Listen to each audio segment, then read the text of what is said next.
परमात्मा को पाने तथा उसका वास्तविक लाभ प्राप्त करने के लिए पवित्र बाइबल में प्रमाण है कि प्रभु ने मनुष्य को अपना ही स्वरूप बनाया। 6 दिन में सृष्टि रचकर 7वें दिन विश्राम किया।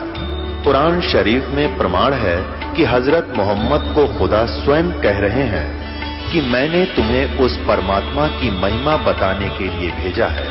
वो परमात्मा कबीर है जिसने 6 दिन में सृष्टि रची तथा 7वें दिन तख्त पर जा विराजा।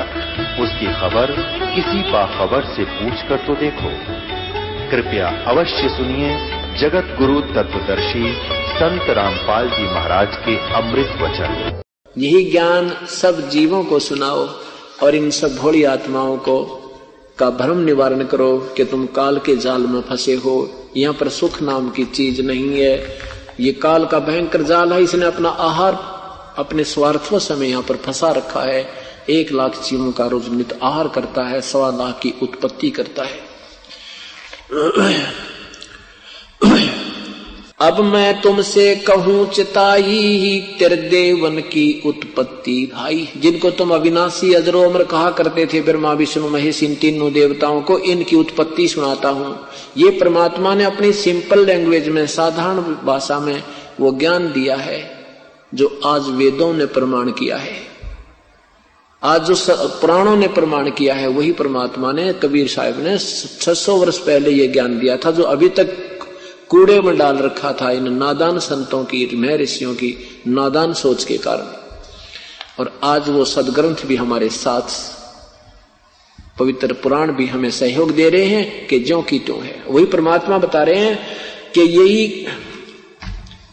यही का अब मैं तुमसे कहूं चिताई तेरे देवन की उत्पत्ति भाई। कुछ संक्षिप्त कहूं गहराई सब संशय तुमरे मिट जाई। कुछ संक्षिप्त रूप में, साधारण कुछ संक्षेप रूप में बताऊंगा जिससे तुम्हारे सब संशय का निवारण हो जाएगा। जिस पुण्य आत्मा को सृष्टि रचना सही समझ में आ गई उसके सारे संशय निवारण हो जाते हैं। और जब तक सृष्टि रचना जीव को समझ में नहीं आती कोई भी सदग्रंथ आप नहीं समझ सकते। यही कारण रहा कि इन ऋषियों ने, महर्षियों ने गीता, पवित्र गीता जी, पवित्र वेदों के अनुवादों में अर्थों के अनर्थ करने पड़े। इन्होंने 7वें अध्याय के 18वें श्लोक में अनुत्तम अर्थ को अति श्रेष्ठ लिखा है। वर्जमाने जाना होता 18वें अध्याय के 66वें श्लोक में गीता जी में वर्जमाने जाना होता, इन्होंने आना लिख दिया, क्योंकि इनको ये सृष्टि रचना का ज्ञान नहीं था। ये मास्टर की इनके पास नहीं थी। क्या बताते हैं? कुछ संक्षिप्त कहूं गहुराई सब संशय तुमरे मिट जाई। भरम गए जग वेद पुराना आदि राम का भेद न जाना। आदि राम सबसे पहला प्रभु, सबसे पहले का जो मालिक है, पुरातन प्रभु। राम राम सब जगत बखाने आदि राम कोई बिरला जाने। राम राम तो सब कहते हैं, वो राम भगवान ब्रह्मा, भगवान विष्णु, हे भगवान हे भगवान, हे राम कहते, वो राम है कौन ये नहीं समझ पाए। राम राम तो सब कह रहे हैं परंतु आदि राम कोई बिरला जाने। उस वास्तविक प्रभु के विषय में तो कोई संत बहुत ही कम है जो तुम्हें बता पाओगे। ज्ञानी सुन, ये जो कथा मैं तुझे सुना रहा हूं इसको बुद्धिमान सुनेंगे वो तो सत्य मानेंगे, और मूर्ख सुनेगा उसकी समझ में आवा नहीं, वो कहेगा झूठ बोले झूठ बोले। क्या कहते हैं? भरम गए जग वेद राम राम सब जगत बखाने आदि राम कोई बिरला जाने। ज्ञानी सुने सो हृदय लगाई मूर्ख सुने तो गम ना पाई। बुद्धिमान सुनेंगे तो सत्य मानेंगे, हृदय से लगाएंगे और सौ शुक्र करेंगे तेरा कि कहां छुपा था यह अनमोल ज्ञान। और मूर्ख सुने तो करने आप अपनी सब कहा करते हैं, आप अपने हिसाब से सब कथाएं सुनाते हैं। माँ अब कौन है, क्या कथा सुनाना चाहता हूं कि ब्रह्मा विष्णु महेश की। माँ अष्टंगी पिता निरंजन ये जमदारुण वंशन अंजन पहले कीन निरंजन राई पीछे से माया उपजाई। क्या बताते हैं कि इनकी ब्रह्मा विष्णु महेश की माँ तो है अष्टंगी और पिता इनका ज्योति निरंजन होए। ये 600 साल पहले दी हुई अमृतवाणी परमेश्वर कबीर साहब की आपको सुना रहा दास, और वही ज्यों की तो शिव महापुराण और देवी महापुराण और ब्रह्म महापुराण ने आपको प्रमाण दिया।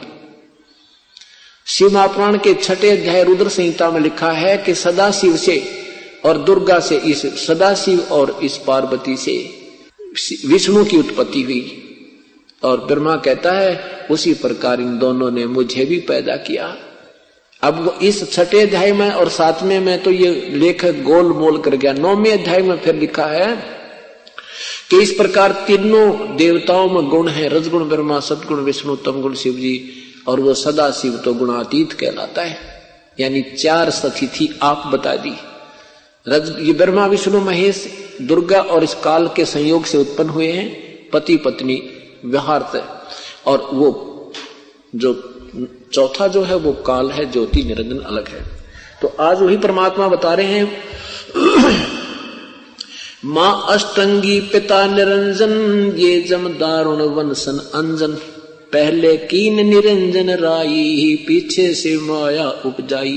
पहले ज्योति निरंजन की उत्पत्ति की अंडे में, और पीछे से उस जिस हंस ने सबसे पहले स्वीकृति दी थी इस काल के संग आने की, उसकी कहते हैं पीछे से वह माया उत्पन्न की, माया बना दी, दुर्गा बना दी कबीर परमेश्वर ने।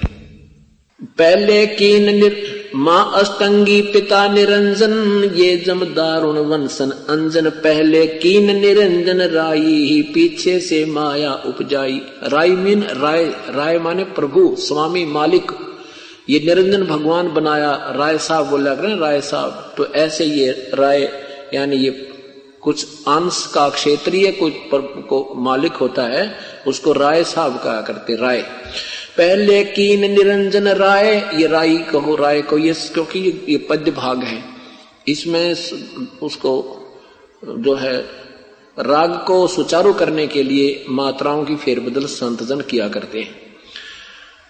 पहले कीन निरंजन राई, पीछे से माया उपजाई, माया रूप देख अति शोभा, देव निरंजन तन मन लोभा।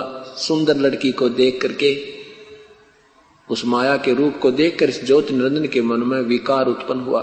माया रूप देख अति शोभा, देव निरंजन तन मन लोभा, काम देव धर्म राय सताए, देवी को तुरंत धर खाए। विषय वासनाओं के से प्रेरित होकर के ज्योति निरंजन ने दुर्गा के साथ दुर्व्यवहार करना चाहा, तो दुर्गा ने उसके पेट में शरण ली, उसको खा लिया। पेट से देवी करी पुकारा, हे प्रभु मेरा कर उबारा। पूर्ण परमात्मा से दुर्गा ने फिर प्रार्थना की थी, हे परमात्मा मुझे बाहर निकालो। टेर सुनी तब ता हम आए, अष्टंगी का बंध छुड़वाए। तब मैं वहां जोगजीत रूप धारण करके दुर्गा को काल के पेट से निकाला और इनको वहां से बाहर चलता कर दिया। सतलोक में कीन्हा दुराचारी, काल निरंजन दीनकारी, माया समेत दिया भगाई, 16 शंख कोस दूरी पर आई। कि वहां से इस दुर्गा समेत इसको भगा दिया और इसने वहां बुरा दुर्व्यवहार किया, जिस कारण से इसको सजा मिली। अष्टंगी और काल अब दोई ही, मंद कर्म से गए बिगोई। कहते दुर्गा और ये काल अपने अपने गंदे मंदे कर्म थे, बुरे कर्म से ये दोनों डूब गए। दुर्गा ने मंदा कर्म किया कि सबसे पहले काल के साथ आने की हिम्मत कर ली। ये इसका मंद कर्म, दुष्कर्म था। अपने मालिक ने छोड़ के दो सारा सुख दे रहे थे, कोई दुख नहीं था, किसी प्रकार का कष्ट नहीं था, कोई जन्म मृत्यु नहीं थी। अपने पिता के भंडार से भोजन करते थे, उसका गुणगान करते थे, मस्त रहते थे, इतना आनंद था। इतना सुंदर स्थान को त्याग दिया इस ज्योति निरंजन के चक्कर में। कहते मंद अष्टंगी और काल अब दोई ही, मंद कर्म से गए बिगोई। धर्मराय को हिकमत की ना, नखरे का से भग कर लेना। अब इस काल ने दुर्गा के साथ सृष्टिगत कर्म किया और अपनी सबद शक्ति से नाखूनों से प्रजनन इंद्री दुर्गा को बनाई। धर्मराय को, धर्मराय भी बोलते इस काल को, धर्मराय इसलिए कहते हैं, इसने कहा था मैं धर्म का, सत्य का राज करूंगा, धर्म का राज करूंगा, और इसने ये जो का तो ही कर रहा है। कानून तो सही बना रखा है कि जो जिसे कर्म करेगा वो फल भोगेगा, चाहे ब्रह्मा हो, चाहे विष्णु हो, चाहे शिव हो, चाहे दुर्गा हो। लेकिन कहते हैं ना, जो ये फ्रॉड करते हैं, सूझबूझते हैं, वो क्या करते हैं, कागज तक पूरे रखते हैं, सरकारी कागजों में तो पूरा दिखाते हैं और डुप्लीकेट और नीचे से अपना कार्य पूरा रखते हैं। ऐसे ये काल कागज तो रखे पूरे, लेकिन अपनी सूझबूझ से इस जीव को भ्रमित पूर्ण करवा देता है। अब जैसे ये संत जन आए हैं, गुमराह कर रहे हैं, काल कहता मैं क्या करूं, ये कह रहे हैं, ये कर रहे हैं, करें तो दोनों को नरक में ठोकेगा, इन संतों को भी, और अनुयायी तो आप पे कर्महीन हो जाएंगे, इनकी भक्ति बनती नहीं। ये और संत दूने दोषी, ये गुमराह कर रहे हैं, इनको भी नरक में डाला जाएगा। इनके लिए कोई राहत नहीं, कोई कंसेशन नहीं किसी के लिए। इसलिए ये कहता है, धर्मराय कहलाता है, धर्मराय ये स्वयं भी धर्मराज है। जैसे राष्ट्रपति भी न्यायाधीश है, वास्तव में न्यायाधीश राष्ट्रपति है, और उन्होंने अपनी एक सलाहकार समिति बना रखी है, वो chief justice of supreme court, वो भी न्यायाधीश कहलाता है। ऐसे ही ज्योति निरंजन ने एक धर्मराज यहां बना रखा है सब जीवों का अकाउंट रखने के लिए, और वो स्वयं भी काल भी यहां का धर्मराज है। ये धर्मराय कहलाता है। ये कानून में फेरबदल नहीं होने देता बिल्कुल भी, जो जिसने जैसा किया वैसा ही भोगना होगा। जैसे श्री राम ने बाली मारा था तो श्री कृष्ण रूप में उसका बदला इसने देना ही देना पड़ा, जबकि ये काल का सीधा पुत्र है। तो क्या बताते हैं, धर्मराय की ने भोग विला, धर्मराय को हिकमत की ना, नख माने नाखून से, नख रेखा से भग कर ली ना। धर्मराय की ने भोग विलासा, माया को रही तब आशा। 3 पुत्र अष्टांगी जाए, हे ब्रह्मा विष्णु शिव नाम धराए। परमात्मा ने कितनी प्यारी वाणी में कहा है कि 3 पुत्र इस काल और प्रकृति के संयोग से उत्पन्न हुए, जिनका नाम ब्रह्मा और विष्णु और शिव रखा गया। और यही पुराण बता रहे हैं कि इन तीनों के पिता ज्योति निरंजन और माँ दुर्गा है। ये प्रकृति देवी कहो, चाहे दुर्गा कहो, काल या अष्टांगी कहो। 3 पुत्र अष्टांगी जाए, ब्रह्मा विष्णु शिव नाम धराए। 3 देव विस्तार चलावे, इनमें यो जग धोखा खावे। इस ब्रह्मा विष्णु महेश ये तीनों पुत्र इस काल के इस ढूंढ में चला रहे हैं। इनकी ऊपर आसक्त होकर ये जीव धोखा खा रहे हैं, इनको सुप्रीम पावर मानकर ये धोखे में रह जाते हैं। ये पूर्ण मुक्त नहीं हो पाते, इनको कोई लाभ नहीं मिलता। 3 पुत्र 3 देव विस्तार चलावे, इनमें यो जग धोखा खावे। पुरुष गम कैसे कोई पावे है, काल निरंजन जग फरमावे। 3 लोक अपने सुत दीना, सुन निरंजन वासालीना। 3 लोक के एक ब्रह्मांड के एक स्वामी बना के इस 3 लोक में, एक ब्रह्मांड में 3 लोकों में इन पुत्रों को राज दे दिया, एक विभागीय मंत्री बना दिया, और स्वयं उस सुन स्थान पर रहता है। सुन यानी ऊपर टॉप मोस्ट प्लेस पे। 3 लोक अपने सुत दीना, सुन निरंजन वासालीना। अलख निरंजन सुन ठिकाना, ब्रह्मा विष्णु शिव वेद न जाना। ब्रह्मा विष्णु महेश भी अपने पिता के विषय में नहीं जान पाए। 3 देव सो उनको ध्यावे, निरंजन का वो पार न पावे। विष्णु पुराण में लिखा है कि विष्णु जी ने 12,000 वर्ष तक तप किया था, लेकिन कोई दर्शन अपने पिता के नहीं हुए। शिव जी ने तो 88 हजार वर्ष तप कर लिया, और ब्रह्मा ने भी हजारों वर्ष तप किया। तो यहाँ कहते 3 देव सो उनको ध्यावे, 3 देव सो उसको ध्यावे, निरंजन का वो पार न पावे। अलख निरंजन बड़ा बटपारा, 3 लोक जीव करे आहारा। बटपार माने ठग है यू ज्योति निरंजन ये ब्रह्म, और 3 लोक के जीवों का ये रोज आहार करता है। अलख निरंजन अलख निरंजन बड़ा बटपारा, तीन लोक जीव कीन आहारा। ब्रह्मा विष्णु शिव नहीं बचाए, सकल खाए पुन दूर उड़ाए। ये ब्रह्मा विष्णु महेश को भी नहीं बख्शता।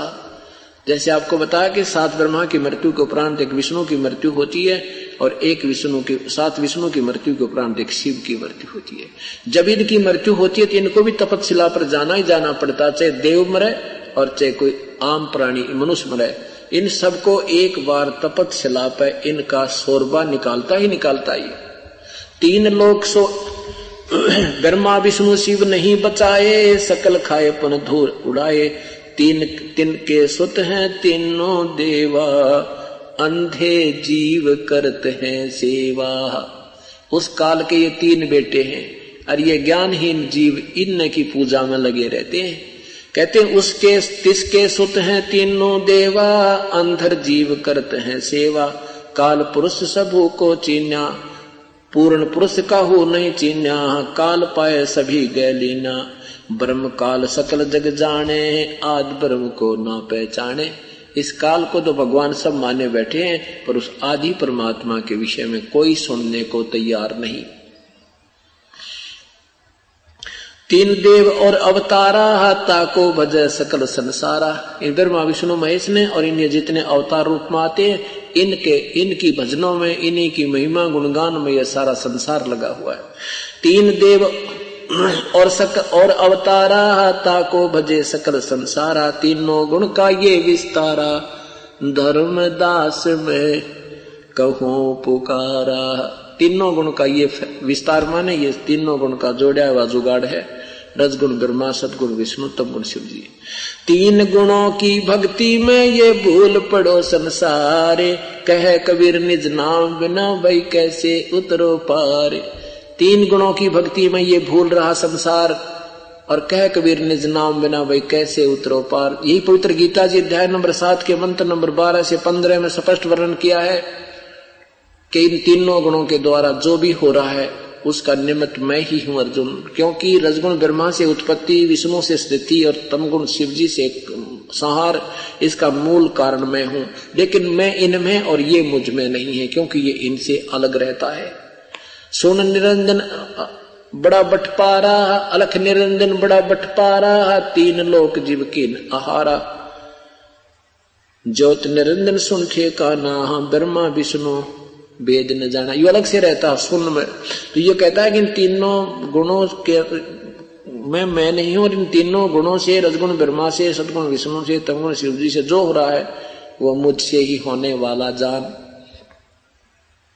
और इन तीनों गुणों की भक्ति के ऊपर ही जो इन त्रिगुणमयी माया के द्वारा जिनका ज्ञान हरा जा चुका है, इन्हीं के ऊपर जो आसक्त हैं, इन्हीं की पूजा में लगे हैं, वो राक्षस स्वभाव को धारण किए हुए मनुष्यों में नीच दुष्कर्म करने वाले मूर्ख मेरी भक्ति नहीं करते, और अपने को भी कहते ये भी व्यर्थ है। 7 में जाके 18वें श्लोक में कि मेरी साधना भी अनुत्तम है। इसलिए 18वें अध्याय के 62वें श्लोक में और 15वें अध्याय के 4थे मंत्र में कहा है कि वो परमात्मा तो और है, और उसकी साधना करने वाले फिर संसार में लौट कर नहीं आते।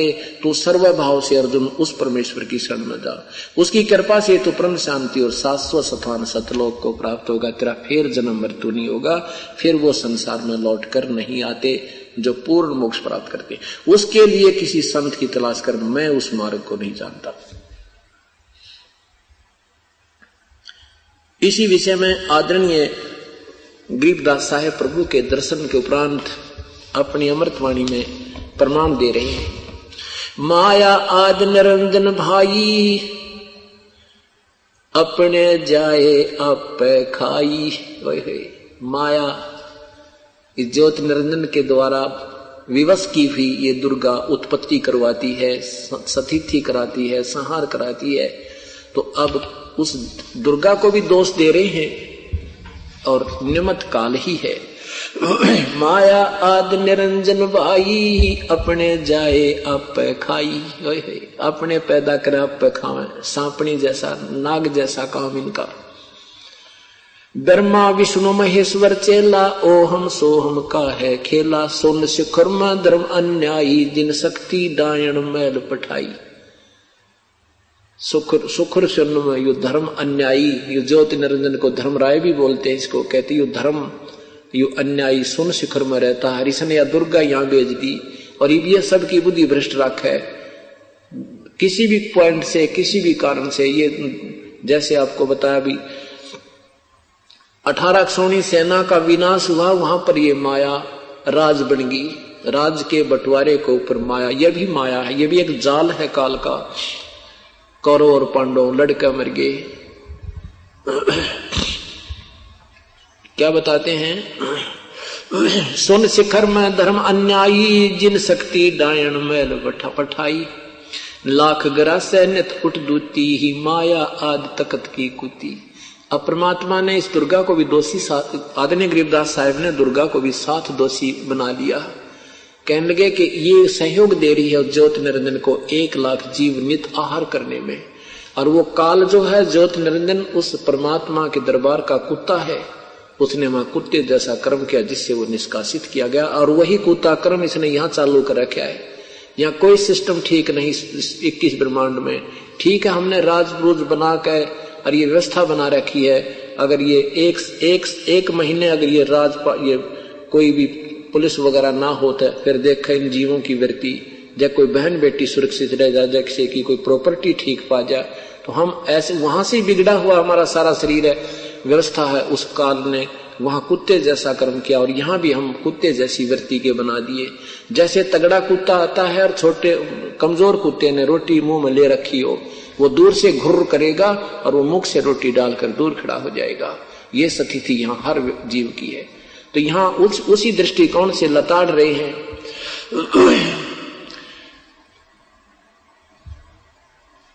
सोन शिखर सोन में धर्म अन्यायी, जिन शक्ति डायन मैल पठाई। लाख ग्रासे नित उठ दूती, माया आदि तकत की कुती। 1 लाख कहते सोते उठते काल खा लेता है, और शाम तक 1 लाख मार मार के, और किसी का बेटा मरो चाहे बेटी 1 सेकंड नहीं लगाता है। इसका कोई रहम नहीं है। इसका उद्देश्य यही है कि अपनी मर्जी से छांट कर खाऊं, किसी से निकालूं, किसी को खाऊं। तो हम सोच रहे हैं ये हमारा परिवार, हमारा रिश्तेदारी, हमारे भाई बहन, पति पत्नी नहीं। काल कहते हैं, परमात्मा कहते हैं, यही तो तुम भूल कर रहे हो। रोज यही समझाते हैं और वही तुम्हारी बुद्धि टिकी रहती है। ये तो काल आहार है। झूठे सुख को सुख कहे, ये मान रहा मन मोदे। ये सकल चबीना काल का, कुछ मुख में कुछ गोदे। ये सब काल आहार है। कुछ को खा लिए, कुछ तो खा चुका है, कुछ तो मुंह में जा लिए, बाकियों को अब पाल रहा है, और वो टाइम आएगा जब उनको भी ले जाएगा। उससे पूर्व हमने जो करना, परमात्मा कहते हैं, वो संत बताएंगे। क्या बताते हैं, 1.25 लाख घड़िए नित भांडे, 1.25 लाख घड़िए नित भांडे। अंसा उत्पत्ति पर ले डांडे। ओए होए, 1.25 लाख ग्रासे नित उठ दूती, ही माया आद तकत की कुती। 1.25 लाख घड़िए नित भांडे, अंसा उत्पत्ति पर ले डांडे।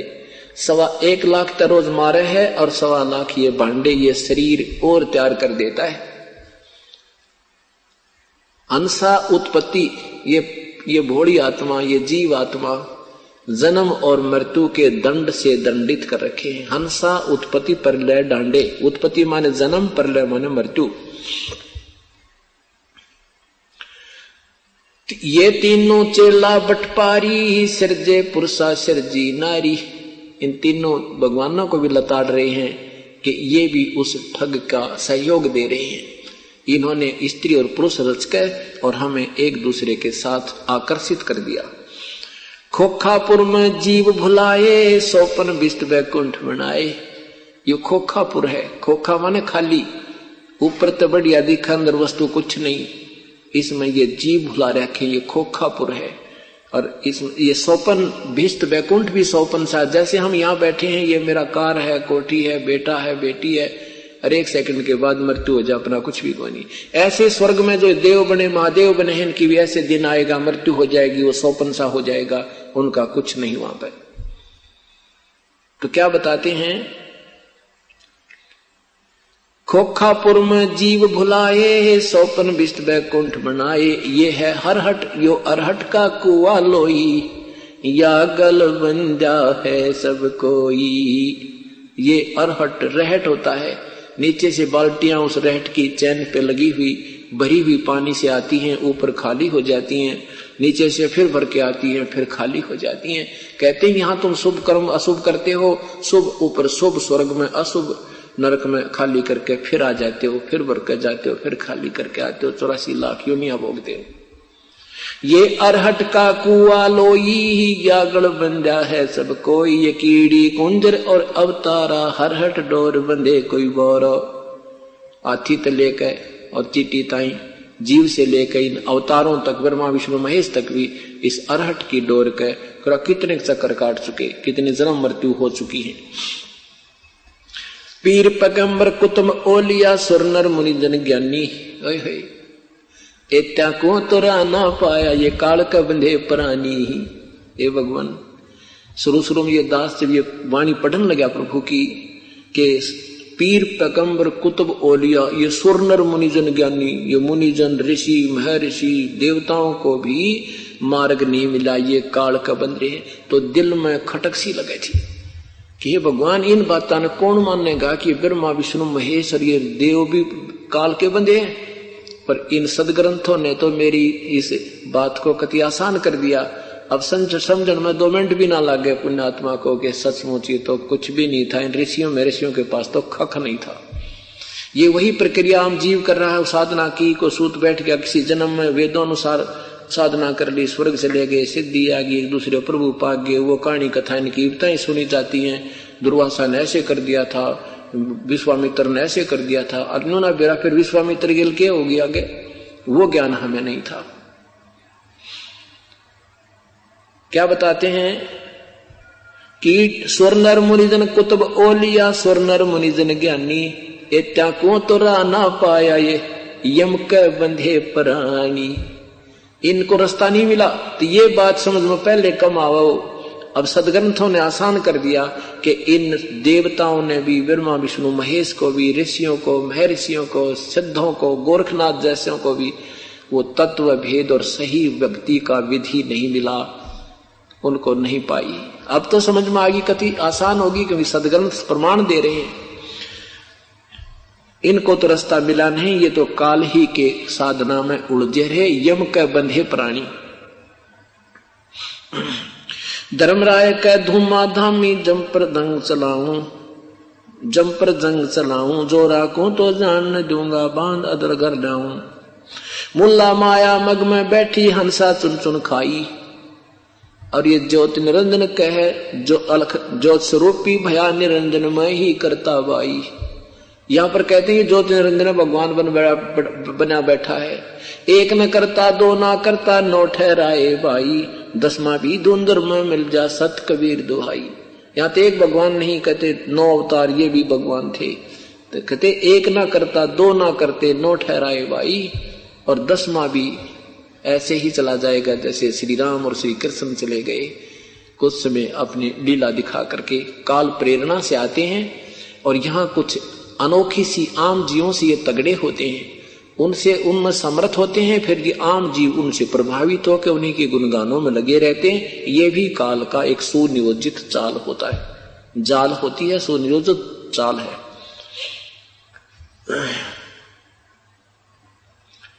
मुल्ला माया मग में बैठी, हंसा चुन चुन खाई, ज्योत स्वरूपी भया निरंजन में ही करता बाई। 88 दीप मुनीश्वर बंधे मुल्ला डोरी, एता में जब का तलवाना, चलो पुरुष कबीर किशोरी। अब क्या बताते हैं कि 88,000 ये ऋषि लोग हैं और सभी इस काल के ही, माया के ही, साधना के इस डोरी से बंधे हुए हैं, काल के जाल वाली डोरी से बंधे हैं। इन सब में काल ही का तलबाना यानी हुक्म चलता है। इनको उसी विधिवत अपने कर्म आधार पर ही सब व्यवस्था होती है, इनके कर्म में भी कोई फेरबदल नहीं हो पाता।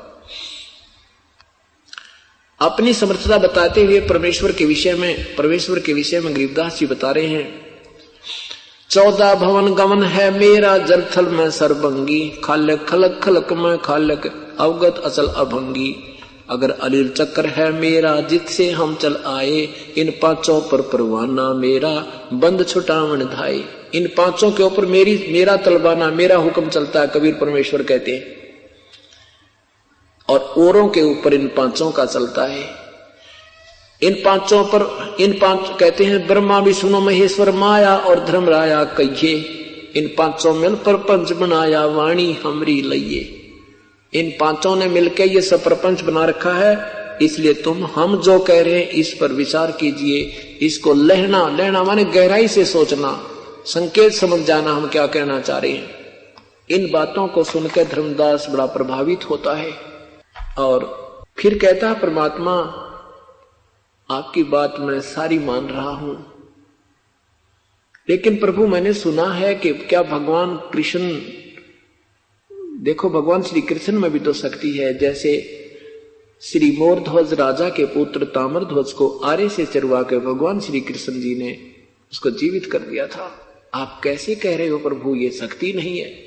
अब हमारी बुद्धि इस पुराने रंग में इतनी उलझ गई, इतना तत्व ज्ञान सुनकर भी हमारी ऊपर में बुद्धि उठती नहीं।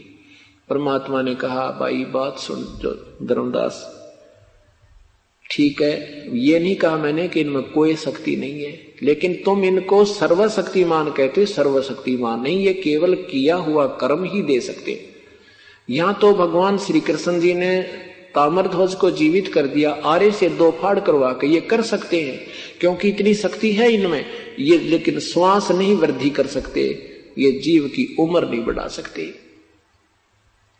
और जब तक श्वास है इस शरीर को तोड़ फोड़ कर 2 मिनट में ठीक कर सकते, इनमें इतनी पावर है। अब जब भगवान श्री कृष्ण भी वहीं थे, जब अभिमन्यु की मृत्यु चक्कर व्यूह में प्रथम दिन ही हो गई थी। भगवान श्री कृष्ण के सगे भांजे सुभद्रा के पुत्र अर्जुन से, क्योंकि भगवान श्री कृष्ण की बहन सुभद्रा अर्जुन से ब्याही थी, भगवान श्री कृष्ण रो रहे थे, सुभद्रा रो रही थी, 500 पांडवों का कुल नाश हो रहा था, श्री कृष्ण कोई बचाव नहीं कर पाए।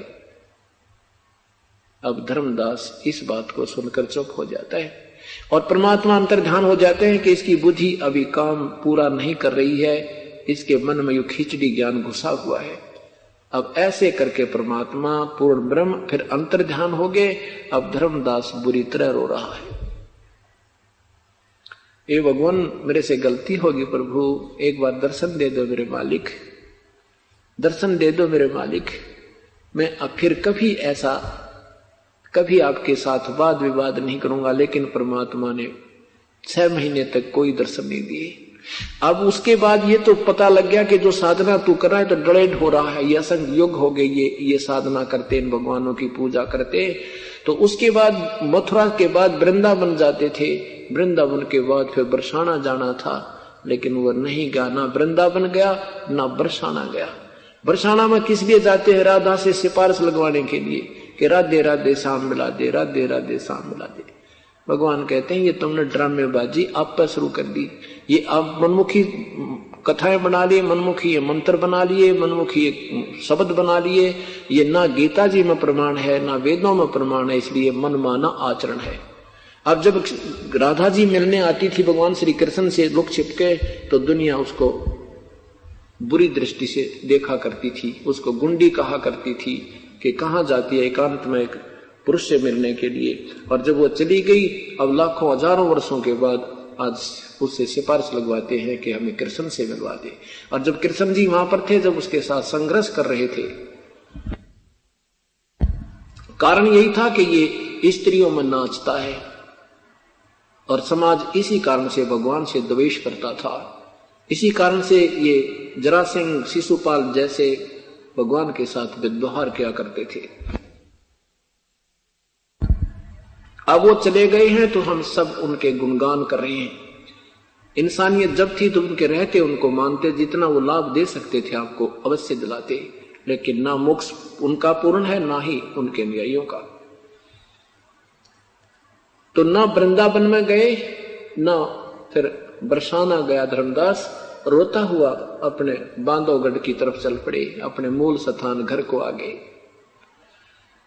अब धर्मदास की धर्मपत्नी आमनी देवी नाम था उस भगतमती का। उसको पता था कि मेरे पति अभी 6 महीने में वापस आएंगे, क्योंकि पूरे टूर पर निकले हैं, 68 तीर्थ पर जाएंगे। तो जब देखा कि वो 10-15 दिन के बाद ही वापस आ गया है और रो रहा बुरी तरह, आंखों से आंसू बह रहे हैं, सारा कमीज भीग गया है, आमनी देवी ने पूछा कि क्यों रो रहे हो भगत जी? नहीं बोल पाए। जैसे किसी का कोई निजी व्यक्ति मर जाता है, परिवार का सदस्य की मृत्यु हो जाती है, तो उसके वियोग में जबान नहीं फटती, काफी देर तो रोना ही रोना आता है। इस बुरी तरह वियोग में, भगवान के विछुड़ जाने के वियोग में धर्मदास रो रहा है। धर्मपत्नी बैठकर पूछ रही है, उसे प्यार कर रही है, क्या बात होगी, क्यों रो रहे हो? क्या उसने सोचा, आमनी देवी ने सोचा इसके कोई पैसे गुम हो गए होंगे, किसी ने चुरा लिया होगा निकम्मे ने। और मैं कई बार इसको टोक देती थी कि ज्यादा धर्म पुण्य मत किया करो, कि कहीं ये इस उद्देश्य से दुखी हो रहा हो कि अब मैं पैसे मांगूंगा तो ये न्यू कहेगी कि कोई बात नहीं, अब मत जाना है और पैसे खराब मत करो, कि मेरे कारण ये इतनी आत्मा दुख पाई हो, मैं क्यों दोषी बनूं। कहती है भगत जी, आपका भगवान ने कोई कमी छोड़ रखी है? कितने पैसे ले जाना और अपना कार्य पूरा करके आना, और जो है ये तो कोई अब हमारे मांगते होंगे जिन आपके पैसे चुरा लिए। काफी देर रोने के उपरांत धर्मदास रोते हुए कहता, आमनी, अगर मेरा वो धन लुट जाता तो मैं कभी नहीं रोता। मेरा जो धन अब गुम हो गया, अब मुझे नहीं मिलेगा, मुझे पक्का विश्वास है, और वो नहीं मिलेगा, मैं जी नहीं सकता। आमनी ने पूछा, वो कौन सा धन था तेरा? तब उसने पूरी कथा सुनाई कि मेरे साथ भगवान ऐसे आए, ऐसे बताया, फिर मैं उस खिचड़ी ज्ञान में, फिर मैं वकील बन गया, फिर अंतर्ध्यान हो गए, दोबारा फिर यह पूरी सृष्टि रचना या सुनाई मेरे थे जो दुर्गा उस आमनी देवी को धर्मदास जी ने सुनाई। और दूसरी बार फिर मैंने ऐसे प्रश्न कर दिए कि श्री कृष्ण जी भी शक्ति युक्त हैं, उन्होंने प्रमाण भी दिया कि अभिमन्यु को क्यों नहीं जीवित किया। आमनी बोली, बात तो सारी सत्य थी, पर आप सेठ होकर के सौदा चूक गए, आप व्यापारी कहाँ रहे? धर्मदास कहता है कि आमनी, यही तो दुख मान रहा हूं कि पहली बार अपने जीवन में मैं सौदा धोखा खाया, सौदा चूका हूं। आमनी ने कहा कि वो कौन से ब्रह्मा विष्णु महेश से कौन सी अपनी रिश्तेदारी थी, और कौन सा वो हमें रोज मिला करते थे, उनका ज्ञान सुना तो से प्रभावित थे, आज परमात्मा का ज्ञान सुना और यह सत्य है, सब शास्त्र आधार है, तो क्यों ना मान लिया आपने। धर्मदास कहता है, रो क्यों रहा हूं? इसलिए रो रहा हूं कि मेरे से महान गलती होगी, और भगवान जिसको ढूंढते फिरे वो स्वयं मुझ दास के पास आया, और मुझ नीच ने परमात्मा को ठुकरा दिया। अब मुझे मिलेगा या नहीं मिलेंगे, न्यों रो रहा हूं कि कहीं फिर ना आए मेरे पास। 6 महीने तक रोते रहे और पतले दुबले हो गए, आहार नहीं कर पाए।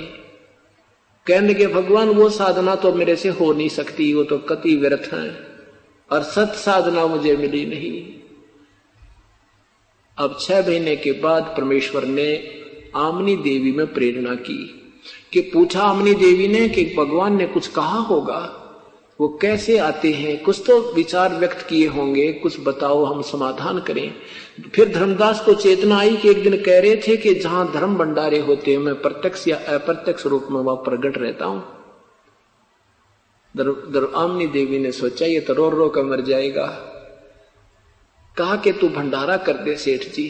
3 दिन के भंडारे का सारी से सब जगह प्रचार कर दिया, 3 दिन भंडारा चलेगा, सब साधु संत आइयो, क्योंकि वो साधु रूप में थे, प्रभु एक जिंदा रूप में थे। सभी संतों को जो साधु मानते हैं हम, उस वेशभूषा वालों को सबको आमंत्रित कर दिया, और कई हजारों की संख्या में संत जन भगत जन रोटी खाने आए, भंडारा पाए। 3 दिन तक समागम चलता रहा, लेकिन वो परमात्मा की सूरत नहीं दिखी। अंतिम दिन दोपहर के बाद आफ्टरनून में जब देखा कि 100-200 महात्मा भोजन खाने वाले शेष हैं और वो परमात्मा नहीं आए, तो अपने मन में दृढ़ संकल्प कर लिया कि परमात्मा या तो आज दर्शन दे दियो, नहीं कल आपका दास संसार में नहीं है। बेग मिलो कर हूं अपघाता, मैं ना जीऊं सुनो विधाता। कहते हैं या तो जल्दी मिलो मेरे प्रभु, नहीं तो आत्मघात करूंगा। अब मैं जी नहीं सकता मेरे मालिक, अब रोजाना मेरे से सहन नहीं होती तेरी विदाई। या तो ये मार्ग बताना नहीं था प्रभु, लग रहे थे अपने डले डोणमट होते रहते। अब ऐसा ज्ञान अचंभ गौराया, मैं ना जीवूं सुन अवगत राया। ऐसा ऐसा अनमोल ज्ञान मुझे बता दिया, अब मैं जीवित रहने योग्य ही नहीं रहा। इतना सोच करके मन में दृढ़ संकल्प किया कि अब इनको विदा कर देता हूं और मैं अब आत्महत्या करूंगा। तभी क्या देखा कि बैठे वही जंदे का बदन शरीरम, बैठे पदम वृक्ष के तीरम। वही जिंदे के रूप में एक कदम वृक्ष के नीचे परमात्मा विराजमान है 200 फुट की दूरी पे। जब धर्मदास का ध्यान गया रे वो बैठे भगवान, इतनी स्पीड तो भाग के गिरा जैसे बच्चा अपनी माँ को लिपट जाता है सुबह की खेत में बाहर गई हुई काम पे और सामने आती है, एकदम भाग के लिपट जाता है, चरण उसके सीने से लग जाता है। प्रभु मेरे से गलती होगी, मैं किन्नर हूं, मैं पापी आत्मा हूं, मुझे क्षमा करो मेरे प्रभु, मेरे से महा गलती होगी। दोनों कान पकड़ता हूं, कति विवाद नहीं करूंगा, मुझे ये नाम और ज्ञान बता दो। तब परमात्मा ने कहा ठीक है धर्मदास, मेरा किसी को मत बताना मेरा भेद, इनको विदा करो इन संत महंतों को और फिर आजा भीतर अंदर मकान में। फटाफट उनको विदा कर दिया और कहा भगवान ही जाइए, मैं थक नहीं, अब नहीं जाऊंगा बेटा, चिंता मत करें। अंदर ले गया अपनी पत्नी के पास कि आजा भगवान आगे, आमनी देवी आजा, मेरा धन मिल गया। एक एक पैर पकड़कर दोनों बैठ जाते हैं। धर्मदास रो रहा है, आंखों से पानी गिर रहा है। आमनी देवी कहती है प्रभु ये तो नरम दिल का आदमी था, आपका बच्चा, इसको आपने इतना, आपके वियोग में इतना दुखी हो गया, यूं के इतना दुखी करने का मानस है। ये परमात्मा आपके वियोग में ना खाना खा रहा था।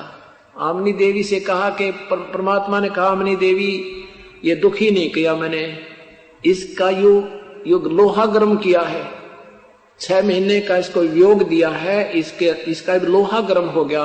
अब मैं जो चोट लगाऊंगा वो ठीक ठिकाने लगेगी। ये वकील बन गया था इस काल का, और मैं इसको साथ साथ ये सारा ज्ञान देता, ये कतई नहीं सुनता, काना पकड़ टालने लग जाता। आज इसको पूर्ण वियोग हो गया और अब मैं जो कहूंगा ये सारी मानेगा। इसलिए बेटी ये 6 महीने का ताव देना इसके लिए गढ़ना जरूरी था। फिर वो पूरी कथा फिर सुनाई। फिर प्रभु ने कहा, आमनी देवी और दोनों ने उपदेश लिया। फिर धर्मदास ने कहा प्रभु एक दिन कहा कि हे मालिक एक बार आपका वो सतलोक मुझे दिखा दो। परमात्मा ने ये एविडेंस तैयार भी करने थे कि आने वाले इस कलयुग में ये पिछली पीढ़ी के लिए ये गवाह तैयार करने थे। धर्मदास जी को सतलोक लेकर गए, 3 दिन और 3 रात बेहोश पड़ा रहा धर्मदास। श्वास थोड़ा थोड़ा चलता रहा। सारा सतलोक दिखाया, काल का लोग दिखाया, वो काल दिखा के देख वो खड़ा, वो जिसको तुम भगवान मानते थे, ये देख इसकी शकल देखते डर लग गए। ज्योति निरंजन दिखाया, ब्रह्मा विष्णु महेश की सतीथि बताई, फिर दिखाई वहां क्या क्या व्यवस्था होती है। धर्मराज के पास ले गए, नरक में जीव दुखी होते हुए दिखाए। वहां सतलोक में देखा परमात्मा को बैठे तख्त के ऊपर, और इधर से गए जिंदा के रूप में वो दूसरे रूप में, और फिर जाके उस ओरिजिनल स्वरूप में परमात्मा जिंदे वाला स्वरूप उसके अंदर समा गया। तब धर्मदास ने कहा हे भगवान मुझे यही रख लो मेरे दाता, मुझे वापस मत भेजो, मुझे राख लो भगवान, मुझे वापस मत भेजो परमात्मा, वो तो बहुत बुरा हाल है। राख लियो महाराज हमसे बिगड़ी है मोहे, राख लियो महाराज हमसे बिगड़ी है महाराज हमसे, बिगड़ी है महाराज हमसे, बिगड़ी है वहां मत भेजो भगवान, वो तो काल की नगरी है, हमें मोहे मत घालो महाराज, काल की नगरी है, मोहे राख लियो महाराज हमसे बिगड़ी है। क्या बताते हैं, वहां जाकर पता लग गया कि हम अपने पैर पे आपको आड़ा मार कर गए थे। सब अन्य जो वहां रहते हैं हंस ने बताया कि तुमने गलती आपकी थी धर्मदास, तुम स्वयं स्वेच्छा से काल के जाल में फंसे थे। तो वहां पता लग गया कि भगवान हमारे से बिगड़ी है, हमारे से गलती हुई है, हमें क्षमा कर दो। तब परमेश्वर ने कहा, भाई धर्मदास ऐसे नहीं हो सकता, जिस प्रबल इच्छा से तुम हमारे पास यहाँ आए हो, इतनी प्रबल इच्छा तुम्हारी वहां मृत लोक में मेरे अंदर होगी, तब मैं लेकर आऊंगा। और तुम काल के जाल में फंसे उसके ऋणी होगे, उसके इस पृथ्वी रूपी विमान में, स्वर्ग रूपी विमान में तुम घूम रहे हो, उसी में आहार कर रहे हो, ये तुम्हारे ऊपर ऋण चढ़ गया है। अब जो मैं तुझे मंत्र दूंगा, दिया है, इसका जाप कर, अपना ऋण उतार, और फिर मैं तेरे साथ रहूंगा। बेटा घबराइए मत, ना तेरी भक्ति करवाऊंगा, ना यू काल तुम्हें भजन करने नहीं देता। ऐसा कहकर के तीसरे दिन उसकी आत्मा को वापस छोड़ दिया। अब हम इतने बेईमान हो गए, और परमात्मा ने कहा कि मैं काशी बनारस में जुलाहे का काम करता हूं। नीरू मेरा मुंह बोला माता पिता है, नीरू और नीमा, और वहां रहता हूं। पर पेट नुजची को ना के सचमुच यही होगी, यकीन नहीं हुआ तो धर्मदास बांधवगढ़ से चलकर वहां पहुंचा। बनारस आए, बनारस में देखा उस झोंपड़ी में परमात्मा बैठे, चरणों में समर्पण कर दिया, हे भगवान सचमुच आप पूर्ण ब्रह्म हो। तो फिर धर्मदास ने क्या कहा, भक्ति दान दीजियो देवन के देवा हो, भक्ति दान मोह दीजियो देवन के देवा हो। जन्म पाया भूलूं नहीं करहूं पद सेवा हो, जन्म पाया भूलूं नहीं करहूं पद सेवा हो। भक्ति दान गुरु दीजियो देवन के देवा हो। धर्मदास कहे, भगवान और ना चाहिए मुझे कुछ भी, मालिक मुझे भक्ति दान दे दो। यहाँ था संग जन्म हो गए। परमात्मा भी कहते हैं, क्या मांगू कुछ थिर ना रहाई, देखत नैन चला जग जाई, 1 लाख पूत सवालक नाथी, उस जीवन उस नारायण के आज दीवान बाती। तो अब धर्मदास कहता, भगवान और कुछ ना चाहिए तेरे दास ने, भक्ति दान दे दो मेरे मालिक। भक्ति दान दीजिए, भक्ति दान गुरु दीजियो देवन के देवा हो, भक्ति दान गुरु दीजियो देवन के देवा हो। जन्म पाया भूलूं नहीं करहूं पद सेवा हो, जन्म पाया भूलूं नहीं करहूं पद सेवा हो। तीर्थ व्रत मैं ना करूं ना देवल पूजा हो, तीर्थ व्रत मैं ना करूं ना देवल पूजा हो। मनसा वाचा कर्मणा मेरे और न दूजा हो, मनसा वाचा कर्मणा मेरे और न दूजा हो।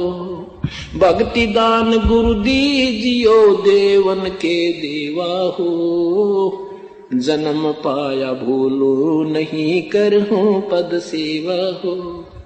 अष्ट सिद्धि और 9 निधि बैकुंठ का वासा हो, अष्ट सिद्धि और 9 निधि बैकुंठ का वासा हो।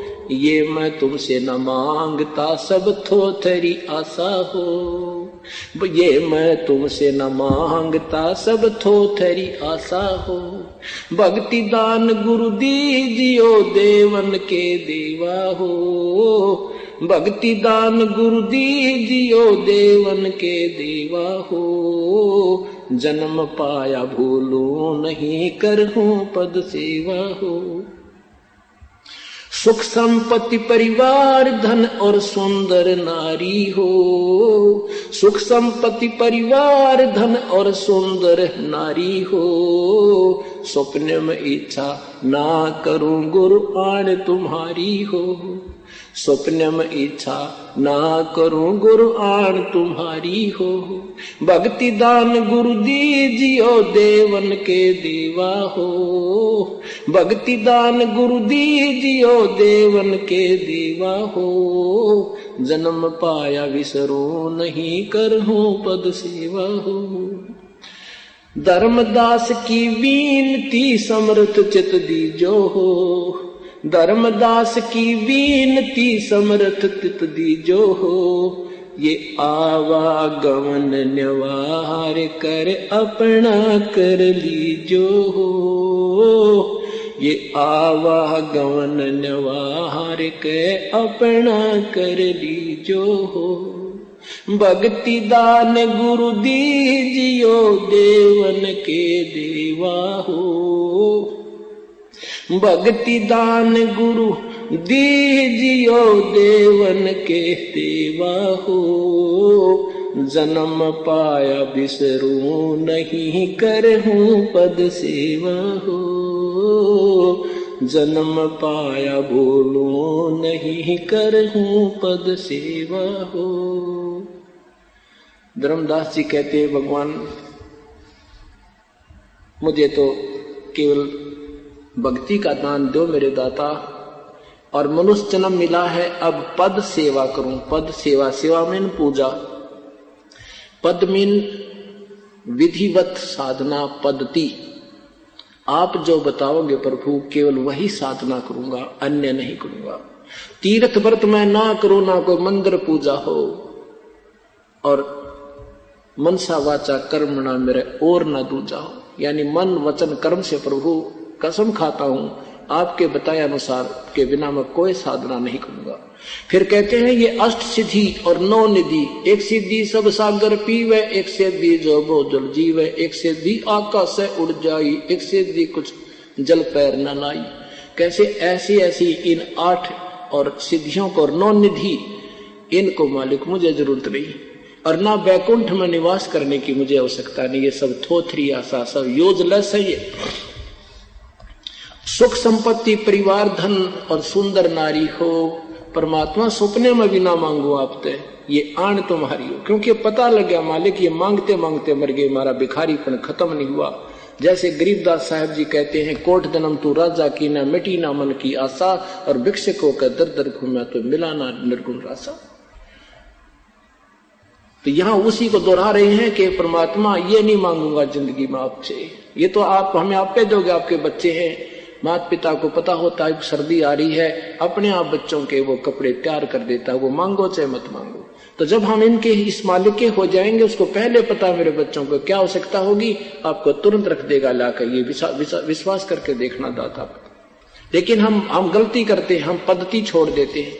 इस मालिक का जरा सा भी नियम भंग कर दिया तो ये कभी नहीं सुनेगा। काल बिल्कुल तैयार बैठा है। जैसे कहते हैं राजा राम की कार उंगली, राजा राम की कार उलंगी, सीता लंक मजारे। अब जब सीता जी को ये कहा था श्री राम ने, सीता जी ने जब कहा कि ये मृग मेरे लिए लाओ, तो सीता राम ने कहा था कि सीता ये मृग नहीं, ये कोई जाल है, लेकिन जिद पकड़गी। फिर कहने का ठीक है मैं जा रहा हूं, पर एक लक्ष्मण से कहा, लक्ष्मण एक मेरी बात सुन ले, या तो मेरी तलाश में आना मत, और आए भी तो तू ये मंत्र बोलकर एक रेखा खींच के आना कुटिया के चारों तरफ, और सीता को कह देना कि इसे बाहर नहीं जावे चाहे कोई भी आवे। जब काफी देर श्री राम नहीं आए और मारीच ने ऊपर से आकाशवाणी की, हाय भाई मर गया, हाय मर गया, तो सीता ने कई ऐसे अपशब्द कह दिए जिससे राम लक्ष्मण ने जाना पड़ा। लेकिन जाते समय कहा कि ये भाई की आज्ञा है, इस कार से तू बाहर मत आना, इस रेखा से बाहर मत जाना, इतना रहम करना हमारे पे। अब सीता ने कहा ठीक है नहीं जाऊंगी। उधर से रावण जो है साधु बनकर आ गया और कहा माई भिक्षा दो, कहा कि अंदर आके ले जाओ। रावण जब आने लगा तो एकदम उसमें अग्नि फटी, अग्नि की लपटें निकली, रावण 10 कदम पीछे हट गया, नहीं तो भस्म हो जाता। तो कहा सीता से कहा कि अगर भिक्षा देनी है साधु को तो बाहर आकर दीजिए, क्या तुम मुझे हिंसा करना चाहती हो। अब ये पॉइंट बताना चाहते हैं कबीर परमात्मा कि तुम लापरवाही करते हो काल के मार्ग में, सतगुरु के मार्ग में, जरा सी लापरवाही तुम्हें कितनी भयंकर सिद्ध हो जाएगी। तो सीता ने सोचा साधु है क्या फर्क पड़ा है, अभी देकर 2 सेकंड में वापस आ जाऊंगी, आटा ही तो देना है। अब जो ही उसने बाहर हाथ गिरा वहीं से पकड़ दी और उठा ले गया। वो जरा सी लापरवाही कितनी महंगी पड़ी, करोड़ों व्यक्ति मर गए सीता को छुटवाने के लिए, और राम और लक्ष्मण रो रो कर पागल हो गए, और कितनी दुख पाई। 12 वर्ष तक उस काल के रावण के जाल में फंसी रही, आहार मिलाना, कोई स्नान करण को स्थान मिलाना।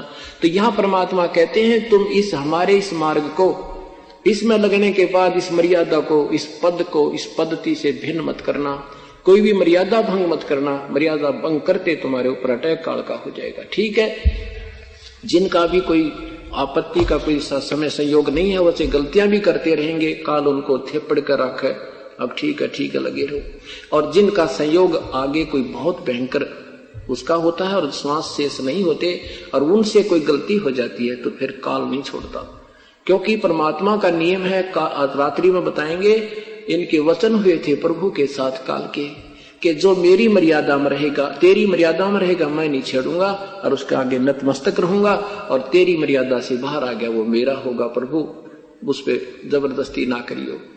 ये वचन भरवा रखे।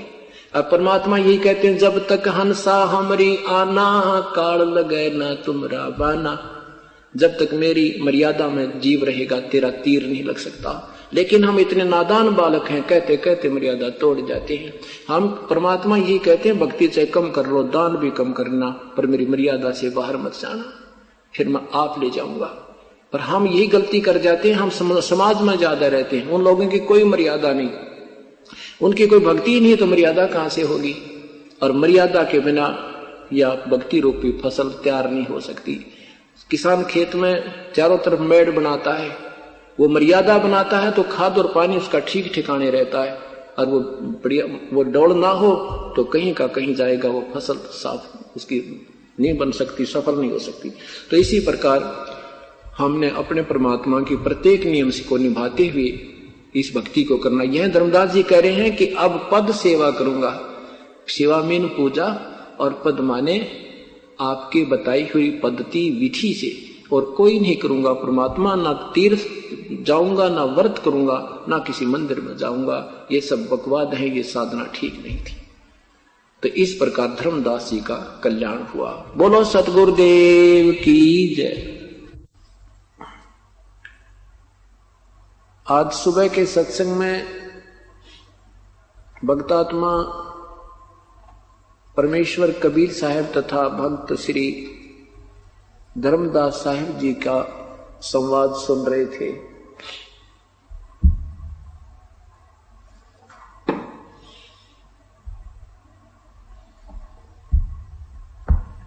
किस प्रकार परमेश्वर ने अपनी प्यारी आत्मा को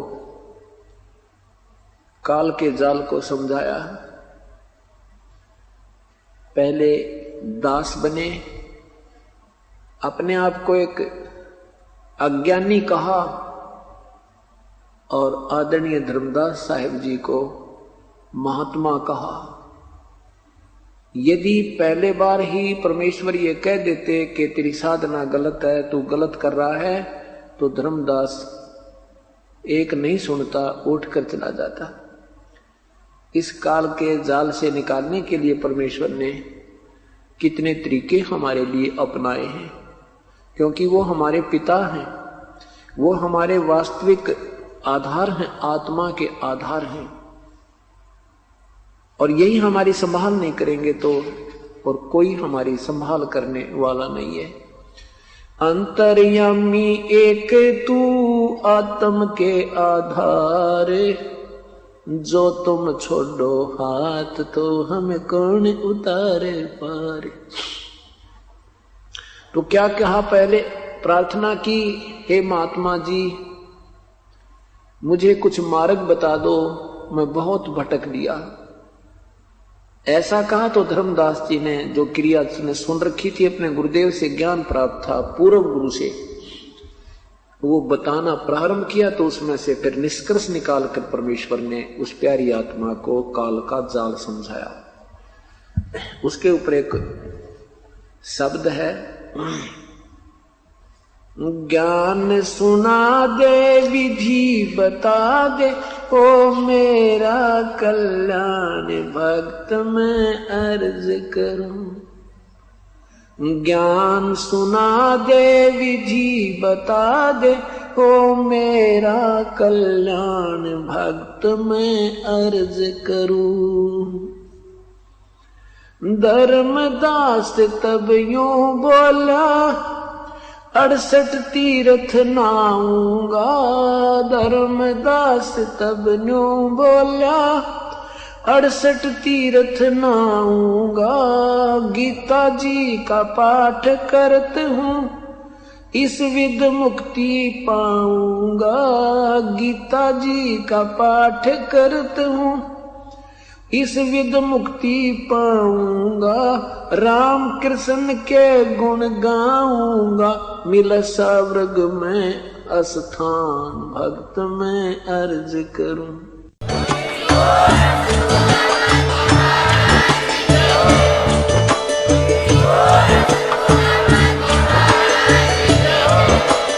आप सुन रहे थे जगत गुरु तत्वदर्शी संत रामपाल जी महाराज जी के मंगल प्रवचन। अधिक जानकारी के लिए विजिट कीजिए हमारी वेबसाइट www.jagatgururampalji.org। संत रामपाल जी महाराज जी के शुभ आशीर्वाद से पूरे विश्व भर में 500 से भी ज्यादा नाम दीक्षा केंद्र हैं, जिन पर संत रामपाल जी महाराज जी द्वारा ऑनलाइन निशुल्क नाम दीक्षा दी जा रही है। अपने नजदीकी नाम दीक्षा केंद्र का पता करने के लिए संपर्क करें 8222880541।